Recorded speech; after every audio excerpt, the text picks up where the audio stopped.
আর যে ইতিহাস দুর্নীতির বললে 1 ঘন্টা লাগবে।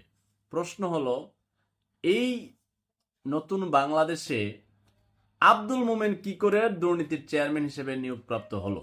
আমি একবার এক লোকের সাথে তর্ক করতে করতে করতে করতে দুর্নীতি নিয়ে, পরে লোক খেপা কয়, এই মিয়া কথা কম কন।